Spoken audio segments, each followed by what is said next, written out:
नमस्कार, मैं हूं नंदिता कुडेशिया और आप देख रहे हैं डीएनपी इंडिया। जनगण का मन में अब हम बात करेंगे कि किस तरह से संतों की मांगों के आगे उत्तराखंड सरकार को झुकना पड़ा। उत्तराखंड के चर्चित देवस्थानम बोर्ड के मांगों के आगे आखिरकार धामी सरकार को पीछे हटना ही पड़ा।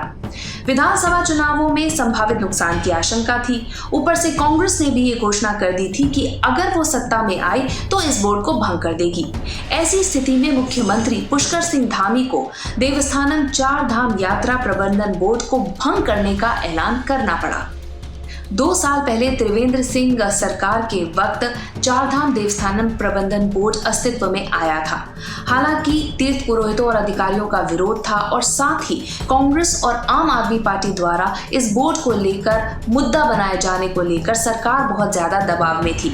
हालांकि पुष्कर सिंह धामी ने मुख्यमंत्री बनने के बाद से ही पंडों पुरोहितों के साथ बहुत ही नर्म रुख अख्तियार किया हुआ था। इतना तो जरूर है कि इस बोर्ड को भंग कर मुख्यमंत्री ने हरीश रावत के उस ऐलान की रेंज बहुत कम कर दी है, जहां उन्होंने कहा था कि अगर कांग्रेस सत्ता में आती है तो इस बोर्ड को भंग कर देगी। आखिर ये बोर्ड क्यों बनाया गया, ये आपको बताते हैं। दरअसल इस बोर्ड के गठन की प्रक्रिया 2017 में शुरू की गई, जब उत्तराखंड में बीजेपी की सरकार आई।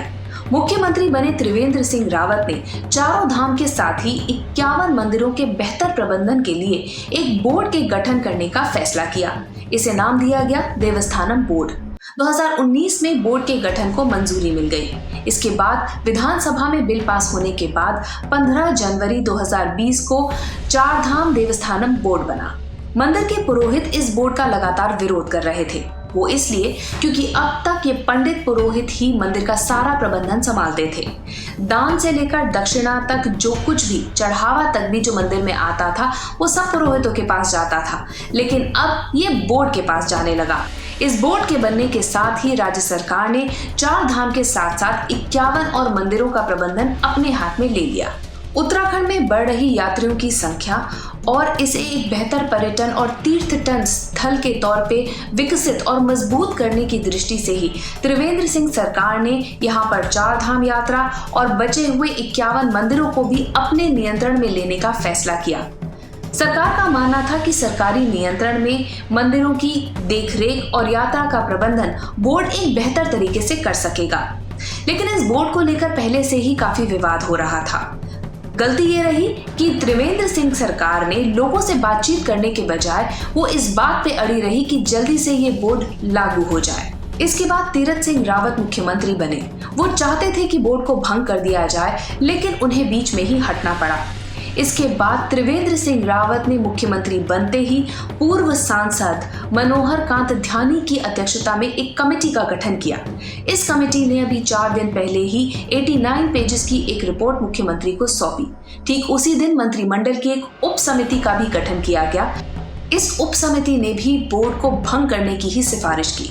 इन दोनों समितियों की रिपोर्ट को ध्यान में रखते हुए मुख्यमंत्री पुष्कर सिंह धामी ने देवस्थानम बोर्ड को भंग करने का ऐलान कर दिया। देवस्थानम बोर्ड बनने के बाद चार धाम और उत्तराखंड के तमाम मंदिरों में उत्तराखंड सरकार का हस्तक्षेप बहुत बढ़ गया। आर्थिक नियंत्रण भी सरकार के हाथों में ही चला गया। जैसे कि मंदिर से होने वाली आय का पहले एक हिस्सा मंदिर की व्यवस्था संभाल रहे लोगों के पास जाता था, लेकिन अब वो उनके पास जाना बंद हो गया। इसके बदले वो उत्तराखंड सरकार के पास जाने लगा। इसके अलावा जो चढ़ावा और दान था वो भी अब सीधे सरकार के नियंत्रण में ही आ गया। अब सरकार इसका इस्तेमाल राज्य में सड़कें, पार्क और तमाम और जगहों का विकास करने में करने लगी। ये भी एक बहुत बड़ी वजह थी कि जो पंडित पुरोहित थे वो सरकार से और इस बोर्ड बनाए जाने से नाराज थे। एक चूक ये भी हुई कि बोर्ड का गठन करने के बाद सरकार इसका क्रियान्वयन करना भूल गई। अगर इसे ढंग से लागू किया गया होता, कुछ व्यवस्था में बदलाव किए गए होते, तो हो सकता है कि जनता इस मुद्दे पर सरकार के साथ खड़ी होती। लेकिन सरकार ने क्या किया, बोर्ड बना दिया और सीईओ नियुक्त कर देने भर से उन्होंने समझा कि उनका काम पूरा हो गया। और देखा जाए तो पिछले 2 सालों में ये बोर्ड 2 कदम भी आगे नहीं बढ़ा है। अभी कुछ दिनों पहले प्रधानमंत्री की केदारनाथ यात्रा से पहले इस बोर्ड को भंग किए जाने को लेकर तीर्थ पुरोहितों ने अपना विरोध प्रदर्शन तेज कर दिया था। केदारनाथ पहुंचे पूर्व मुख्यमंत्री त्रिवेंद्र सिंह रावत को भी उन्होंने अंदर नहीं जाने दिया। इतना विरोध प्रदर्शन हुआ कि बिना दर्शन किए ही उन्हें वापस लौटना पड़ा।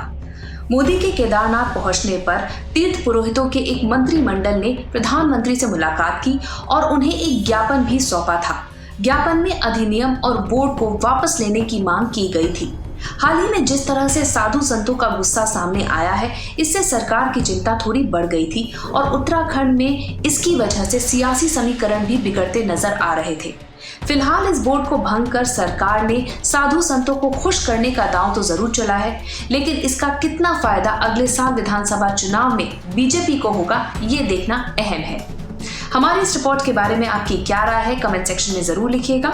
साथ ही अब तक अगर आपने हमारा चैनल सब्सक्राइब नहीं किया तो जल्द ही इसे सब्सक्राइब, लाइक और शेयर कीजिए। नमस्कार।